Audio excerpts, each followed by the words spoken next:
ఇక నుంచి ఈ ఏటీఎంలో డబ్బులు డ్రా చేయాలంటే క్యూఆర్ కోడ్ స్కాన్ చేసి పిన్ నెంబర్ ఎంటర్ చేస్తే చాలు. భారతదేశంలో మొదటి యూపీఐ ఏటీఎం లాంచ్ అయింది. నేషనల్ పేమెంట్స్ కార్పొరేషన్ ఆఫ్ ఇండియాతో కలిసి హిటాచీ పేమెంట్స్ సర్వీసెస్ తొలి యూపీఐ ఏటీఎం ప్రారంభించింది. ముంబైలోని గ్లోబల్ ఫిన్టెక్ ఫెస్ట్ లో ఇది లాంచ్ అయింది. కార్డ్ అవసరం లేకుండా ఈ ఏటీఎం నుంచి డబ్బులు డ్రా చేయొచ్చు. ఈ ఏటీఎం లో యూపీఐ క్యాష్ విత్డ్రాయల్ ఆప్షన్ ఉంటుంది.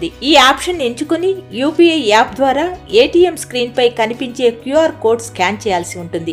ఏదైనా యూపీఐ యాప్ నుంచి క్యూఆర్ కోడ్ స్కాన్ చేయవచ్చు. కోడ్ స్కాన్ చేసి అమౌంట్ సెలెక్ట్ చేసి పిన్ ఎంటర్ చేస్తే చాలు, అమౌంట్ డ్రా అయిపోతుంది. ప్రతి లావాదేవీకి విత్డ్రాయల్ లిమిట్ 10,000. రోజువారీ లిమిట్ విషయానికి వస్తే యూపీఐ ఏటీఎం లావాదేవీల కోసం జారీ చేసే బ్యాంక్ సెట్ చేసిన పరిమితి ప్రకారం ఉంటుంది. కార్డ్ అవసరం లేకుండా ఈ ఏటీఎం నుంచి డబ్బులు డ్రా చేయొచ్చు.